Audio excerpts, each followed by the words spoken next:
Assalamualaikum warahmatullahi wabarakatuh. Nama saya Muhammad Salman Habibi dari kelas 10 TKR 5. Kali ini saya akan menjelaskan materi bab 7.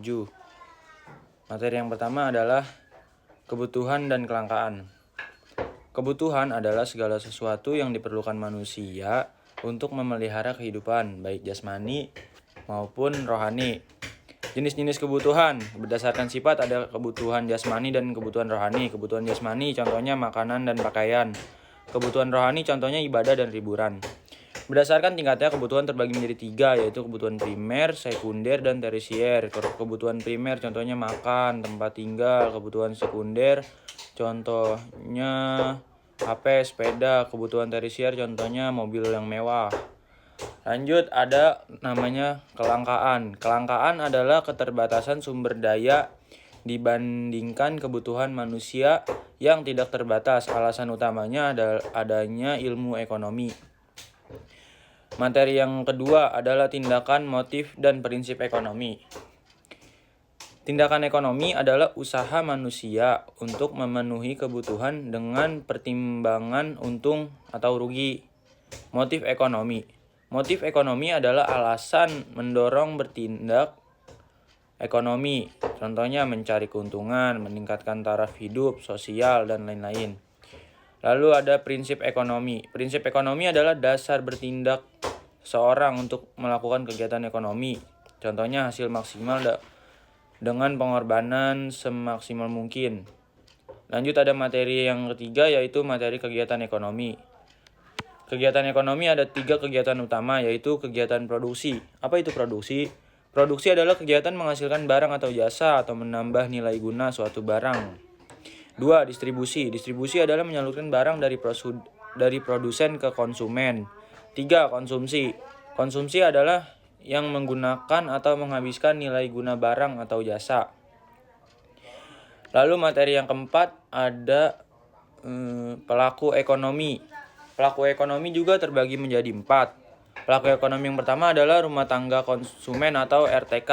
Rumah tangga konsumen ini tugasnya yaitu membeli barang atau jasa dan menjual faktor produksi. 2. Ada rumah tangga produsen atau RTP. Tugasnya menghasilkan barang atau jasa, membayar faktor produksi. 3. Pemerintah. Pemerintah juga tugasnya adalah mengatur ekonomi, menyediakan fasilitas, menarik pajak. 4. Ada masyarakat luar negeri. Biasanya bertugas dalam mitra ekspor dan impor. Lalu materi yang kelima adalah permintaan, penawaran, harga, dan pasar. Apa itu permintaan? Permintaan adalah keinginan membeli barang disertai kemampuan membayar. Dan ada juga hukum permintaan. Hukum permintaan yaitu semakin turun harga barang, maka permintaannya akan naik. Lalu ada penawaran. Apa itu penawaran? Penawaran adalah keinginan menjual barang. Hukum penawaran, ada hukum penawaran juga. Hukum penawaran yaitu semakin naik harga barang, maka penawaran juga akan semakin naik.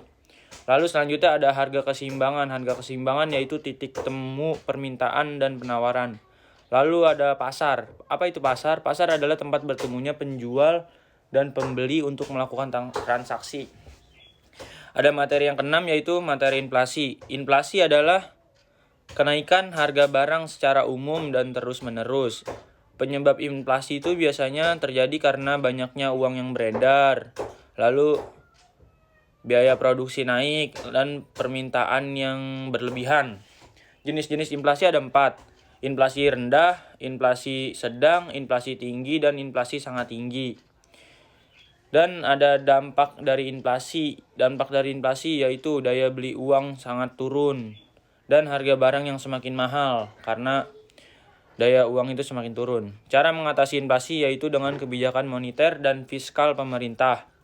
Lalu ada materi yang ketujuh, yaitu lembaga keuangan. Apa itu lembaga keuangan? Lembaga keuangan adalah badan yang bergerak di bidang keuangan. Contohnya, lembaga keuangan itu biasanya ada bank dan non-bank. Nah, bank ini contohnya ada Bank Indonesia, Bank Umum, dan Bank Syariah. Dan yang non-bank ini ada Pegadaian, koperasi, asuransi, dan pasar modal. Fungsinya yaitu menghimpun dan menyalurkan dana, memperlancar transaksi. Lanjut materi yang ke-8 sekarang ya. 8 adalah uang. Apa itu uang? Uang adalah alat tukar yang sah, diterima umum, dan bisa untuk jual beli. Apa itu syarat-syaratnya? Syarat-syaratnya yaitu mudah dibawa, tahan lama, terbagi rata, dan nilainya pun stabil.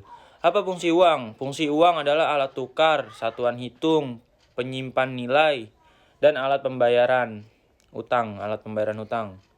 Lalu ada materi yang kesembilan, sekarang ada pengelolaan keuangan. Pengelolaan keuangan itu bertujuan untuk mengatur keuangan agar tercukupi dan tidak boros. Langkah sederhana untuk mengatur keuangan. 1. Catat semua pemasukan. Lalu 2. Buat skala prioritas kebutuhan. 3. Sisihkan uang tabungan atau investasi. 4. Hindari utang konsumtif. Lalu ada materi yang ke-10 yaitu hak dan kewajiban di jasa keuangan. Apa itu hak? Hak adalah mendapat informasi jelas, keamanan dana, perlakuan adil, kerahasiaan data. Lalu apa itu kewajiban? Kewajiban adalah membayar biaya atau jasa, mematuhi perjanjian, menjaga kerahasiaan PIN, itu pun kewajiban. Lalu ada materi yang ke-11 tentang kesejahteraan sosial. Apa itu kesejahteraan sosial? Kesejahteraan sosial adalah kondisi masyarakat yang terpenuhi kebutuhan dasarnya, hidup aman, sehat, dan bahagia. Cara mencapainya yaitu dengan kerja keras, berbagi, taat aturan, gotong royong, dan ada kebijakan pemerintah. Sekian pengulangan materi dari saya, Muhammad Salman Habibi. Jika ada persalahan, saya meminta maaf sebesar-besarnya. Wabillahi taufiq wal hidayah. Wassalamualaikum warahmatullahi wabarakatuh.